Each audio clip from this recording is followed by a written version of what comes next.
Hello again, fellow Thoreauvians. Corinne Smith here, longtime Thoreau Society member, speaking out once more against a merger between the Thoreau Society and Thoreau Farm Trust. I still have more to say on the topic. I want to talk about assets. I want to make analogies. I want to point out that I might have been wrong in saying something that I did in the last video. And I want to make a very strong recommendation to the board members and by extension to my fellow society members. So this is what we're all about today. Stay tuned. First of all, the newest issue of the Thoreau Society Bulletin just came out, fall 2025. If you didn't get yours yet, it should be in your mailbox soon. Be sure to look at the white insert pages because this evidently is where members are getting their last official written explanation of a potential merger before a proposal is brought before us and before we get to vote on it.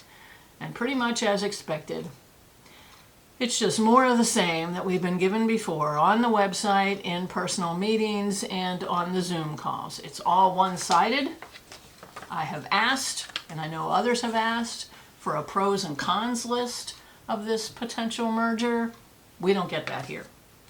I also recommended to the Society Board President and to the editor of the bulletin that when we get the last official written and notice about this merger proposal, before we get it and get to vote on it, I recommended highly to both people that we have an editorial for and an editorial against. We don't get that here. Surprise, surprise. It's never a balanced treatment. The headlines read, why and how are we considering a merger? What is happening now? What is shaping the merger proposal? What will be in the merger proposal? What is your role? Which is, pay attention and stay connected and provide feedback. It's just depressing, and to the casual reader it will again seem as though this merger is already a done deal in spite of the administration saying that it isn't. And once again, this approach reflects on what's happening throughout our country today, doesn't it? One side paints a picture of what's going on, and those of us out here in the trenches say, well, no, that's not really what it is. That's not reality. You're not presenting both sides, and that's not fair, as they say. Let's talk about assets.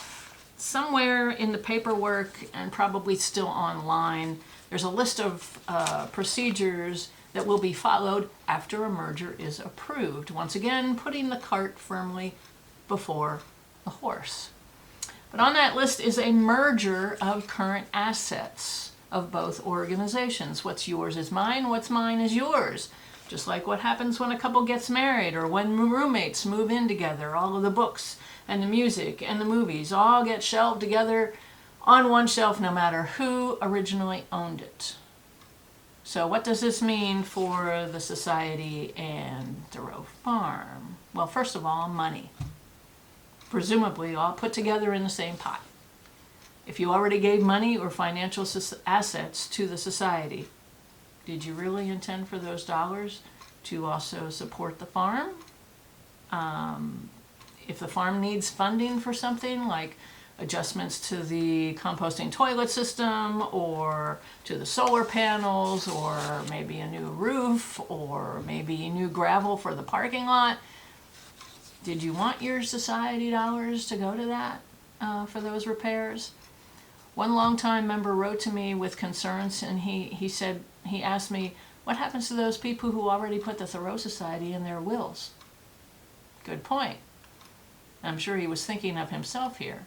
If the society doesn't exist anymore, but this new combined organization does, will a judgment be made that those funds are now automatically forwarded to this joint organization?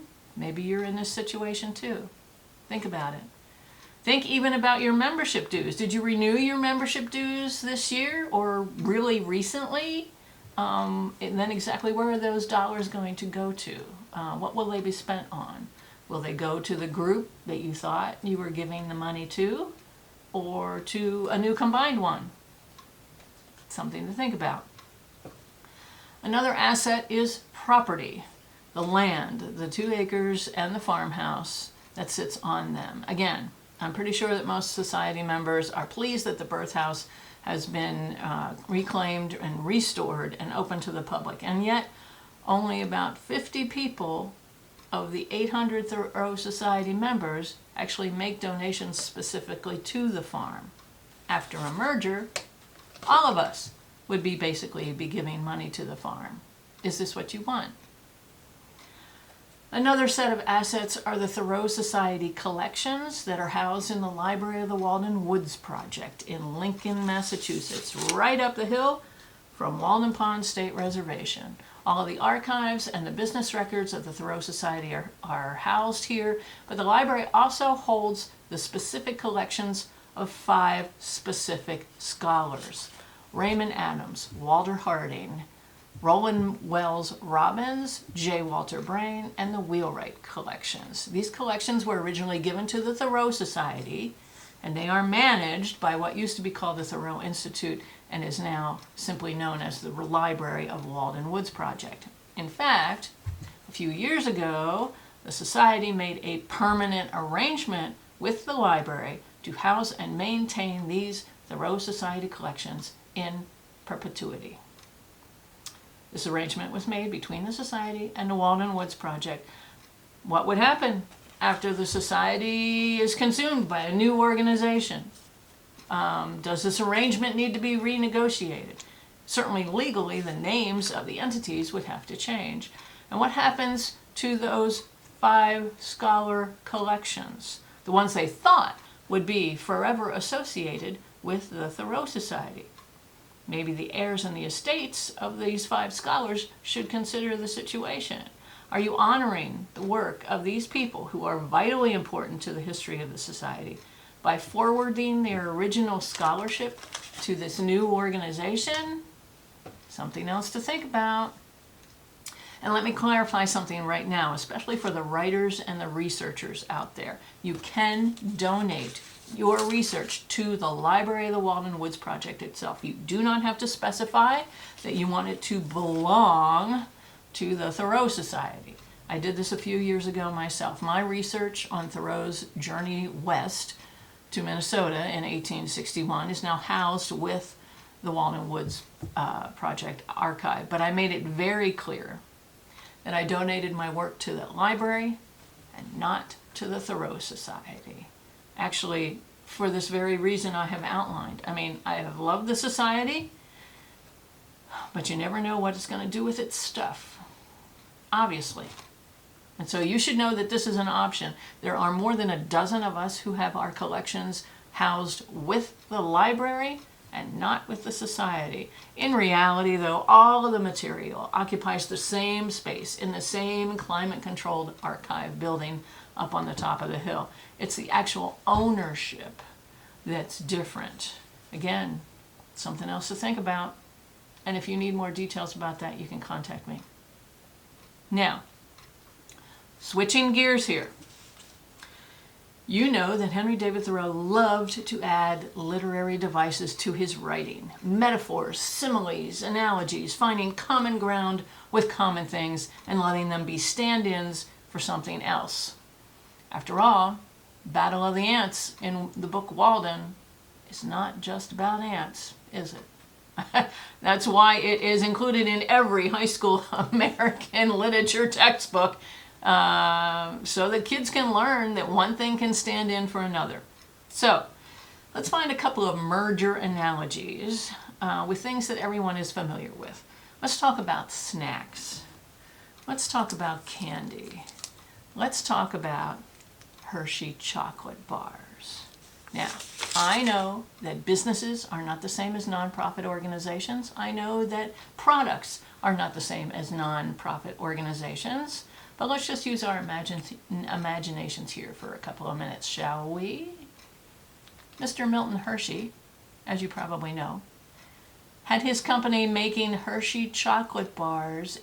They started this in the year 1900 in a company town that he founded as Hershey, Pennsylvania, where the lights at the top of the downtown lampposts are in the shapes of Hershey Kisses. I grew up about 45 minutes away from Hershey, Pennsylvania. When I was in elementary school, we toured the actual chocolate plant. You can't do that anymore. Hershey also has a minor league hockey team and an arena that is also used for concerts. So we used to go there to see big concerts. So that's where I first saw John Denver in 1980. But that's a story for another playlist on my channel. Hershey chocolate bars first came out in 1900, followed by Hershey Kisses in 1907, and Hershey bars with almonds in 1908. Now, what you may not know is that a man named H.B. Reese worked for one of Hershey's dairy farms in the area, and in 1923 he formed his own candy company. He used Hershey chocolate as a foundation, and he added, you guessed it, peanut butter. And his new product became known as Reese's Peanut Butter Cups. Yum. Now, I'm simplifying some of the history here. Mr. Reese passed away in 1956, leaving the company to his sons. In 1963, they merged it with the Hershey Chocolate Corporation. Merged. In the credits on the backs of the packets, if you read them, you can see that they both come from the Hershey Company and Hershey, PA. And yet, the two products kept their own identities, is the point here. They didn't automatically call this one Hershey's Peanut Butter Cups, and they didn't try to merge the two names, Hershey Reese or Reese Hershey. They didn't do that. Both of these products had decades worth of history and decades worth of followers and fans and buyers and eaters. There's one company behind them now, but these products kept their separate identities. This is a possible model to follow. Moving forward. Recently, the folks associated with Reese's Peanut Butter Cups have gotten some merger ideas of their own. In this case, some flavor mergers. Have you looked at the convenience store shelves lately? Some of the concoctions that these guys have come up with are decidedly and admittedly questionable. Recently, they set their sights on Oreos. Now, Oreos were first produced by the Nabisco Company in 1912. 100 years later, in 2012, Nabisco was acquired by Mondelez International. And so in the credits on this packet, you can see Mondelez Global LLC, East Hanover, New Jersey, made in Mexico. And according to Wikipedia, Oreo has been the highest selling cookie brand in the world for the past 11 years. Yum again. So, some marketing committee thought it would be a terrific idea if they could somehow combine these two best-selling snacks. I mean, after all, they have a lot in common, don't they? They're both round. They both fit in the palm of your hand. They both have chocolate as a base. They both have little ridges along their edges. And they both have creamy fillings that are absolutely delicious, that people love, and that are practically addicted to. These are two of the best-selling snacks on the planet. So if they're that popular, wouldn't it be great? You're guessing what I'm going to go towards here. Wouldn't it be great to put them together and double their popularity? No.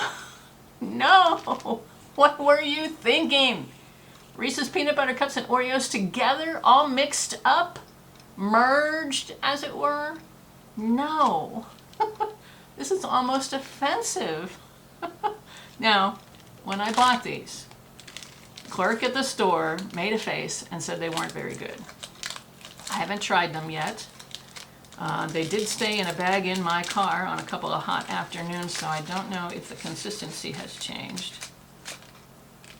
Well, it sort of did.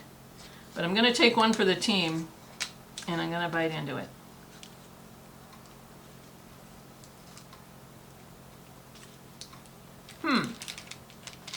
Okay. I taste more of the peanut butter, but the consistency is sort of Oreo-ish. Anyway, may I just say, yes, no. Back to the topic at hand. I'm going to have to finish that. I still maintain that the two organizations, the Thoreau Society, Thoreau Farm Trust, are quite different. They have different missions, they have different audiences, they have different roles in representing the life and works of Henry David Thoreau. To some they may look similar, but they are different, just like these are different. And in my opinion, still, combining them would not increase their popularity. In fact, it may do damage. In fact, from what I'm hearing, it seems it already has done damage. Damage control may be something that the boards of the Thoreau Society and Thoreau Farm Trust are going to have to consider now, because I'm hearing about the fallout. The you-know-what is hearing the other you-know-what is hitting the other you-know-what, and people are getting angry. People are taking sides. And when they talk to their Thoreauvian friends, they find out that they're not on the same side, and friendships are fraying, and people are getting nasty to one another, and also possibly to the administrations. And this is even before a proposal has been brought towards us and before we get to vote on it. People have reached out to me with their comments. One esteemed and longtime society member told me that they drew up a letter of support for the merger at the beginning and submitted it to the boards. Then when they talked to everybody else in their Thoreauvian circle and found out how divisive the issue was, they retracted the letter. Wow. Thank you for doing this. Another esteemed and longtime society member contacted me. This person I've known for more than 20 years. They have done lots of volunteer work behind the scenes of the Thoreau Society over the past 20 years, a lot, including serving on one of the specific committees involved. They say, quote, that a merger seems completely absurd to me, and no one has yet provided reasons that make sense or are at all compelling. This person is adamantly opposed to a merger. They just resigned from their committee work, and they've decided that when their membership, society membership comes around again for renewal, they're going to let it lapse. Just like that, they're gone. Wow. Thank you for standing up, friend. But see, this issue is already causing a rift and a loss among the society membership. Is this what you wanted, board members? Is this the outcome you expected? Now, this is not the first time that a rift has come between society members. Oh no. I know of at least two that have happened in the last 50 years. Maybe there were some before that I don't know about. One rift came when the Thoreau Society merged with the Thoreau Foundation, which was the independent group that ran the Thoreau Lyceum out of a house on Belknap Street in Concord. It was a combination meeting place and library and bookstore all at the same time. I wish I had been around to see it in action. It was amazing. And when the society and that foundation merged in the late 1980s, the people most associated with the Lyceum were not happy campers. And then a few years later, the society sold the house that acted as the Lyceum because it needed a new roof and they didn't have the money to fix it. That move didn't go over very well either. Some people are still ticked off about that. And since then, the society has always rented office space in which to operate, first from the Walden Woods Project, then from the National Park Service, and then, finally, the Thoreau Farm Trust. Today, some people think that the society should not own property at all because Henry David Thoreau never did. Others think, given the history the society has with property ownership, in the event that a merger does take place, maybe some legal clause should be added to make sure that the society doesn't sell the birth house sometime down the road. Again, I say I have loved the Thoreau Society, but you never really know what they're going to do with their stuff. The second rift of Thoreau Society membership I know of came in the mid-2000s when two scholars and researchers looked at the same primary source document at the same time, came to the same conclusion, and one of them rushed to take credit for the discovery and to publish it. And some nastiness ensued, back and forth. No need for names, you guys know what happened. Those of us who knew the two people quickly took sides. And to this day, we know which person we supported. We know folks who supported the other person. And there can still be a certain amount of tension in the room when we come together. The rift that is beginning now over a merger could grow even wider than that. And it could grow into something that the organization might not fully recover from. I said in the last video that I wished we could gather the whole membership together in one big auditorium and debate this merger issue as a group. Maybe I was wrong to say that, because then we would see and hear firsthand who's on which side, who's for, who's against. And instead of being happy and interested in hearing what other people have to say, which is what you'd hope would happen, what could happen instead is that the division of the two sides could grow even stronger as a result. More friendships, more personal connections could be frayed, and even more nastiness could ensue. So maybe my idea of getting us all together to debate it isn't necessarily a good one. What do you think about that? So now, given all this feedback that I've been hearing about, to the boards and to the boards of the Thoreau Society and the Thoreau Farm Trust, I have a message, a recommendation, a plea. You created this situation. You created it and you caused this division amongst us. You have already adversely affected our members and our membership without even offering a proposal and without us even taking a vote yet. The longer this issue draws out, in my mind, the flimsier the stand is for it. But you created this situation. You have the power to stop it right now. Stop the process. Stop the move for a merger of the two organizations. Apologize to the membership for wreaking havoc, for wasting 18 months and spending thousands of dollars on it. And let's move on to succeed as two separate organizations and different organizations with separate administrations. Have you ever watched the movie You've Got Mail? Tom Hanks, Meg Ryan. And in this movie, Tom Hanks' character, Joe Fox, whose family owns a big box store, creates circumstances where Meg Ryan's character, Kathleen Kelly, is forced to close her independent children's bookstore.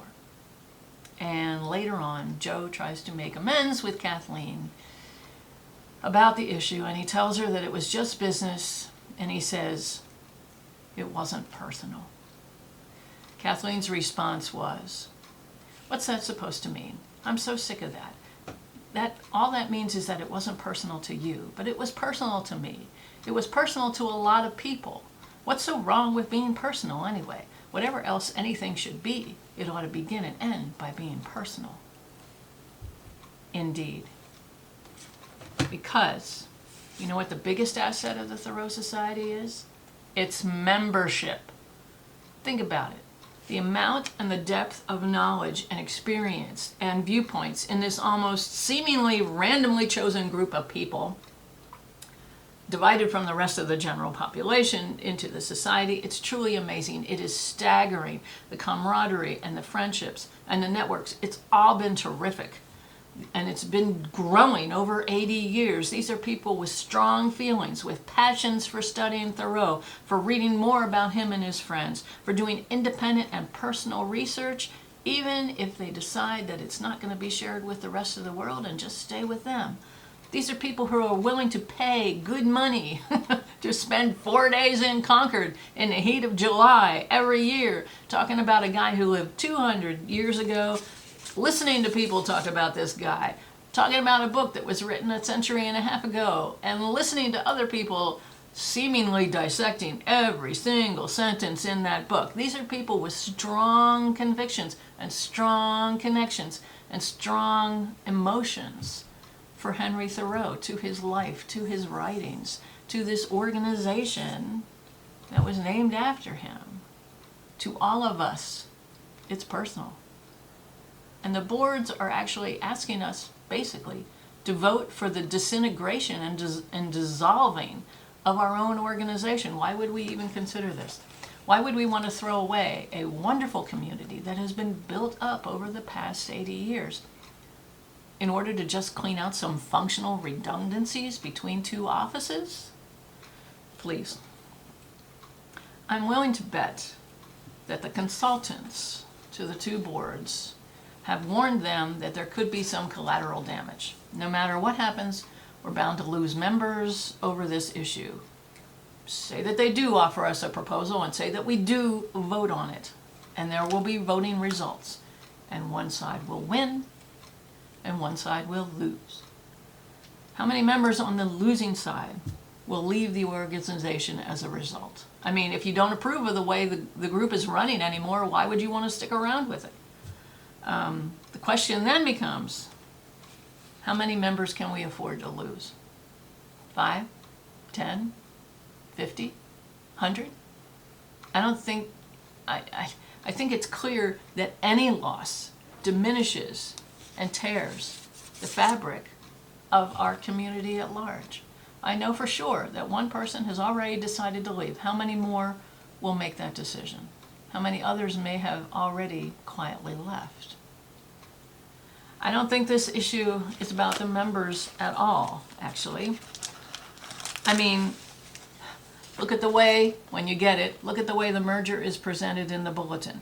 None of those headings are how a merger will benefit members. No.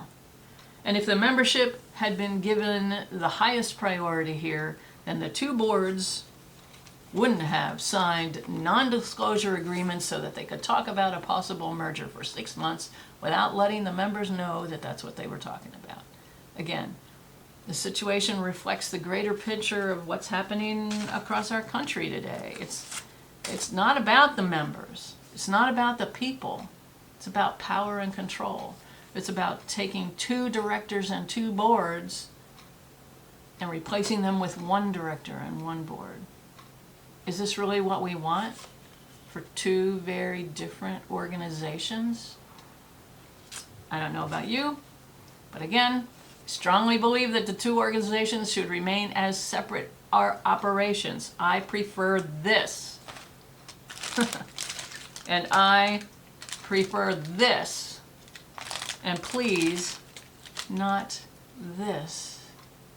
I mean, as a longtime society member, for me, it's personal. What do you guys think? Is it personal for you too? Board members, you created this commotion amongst the membership. You have the power to stop it now. Thank you for your kind attention to this matter.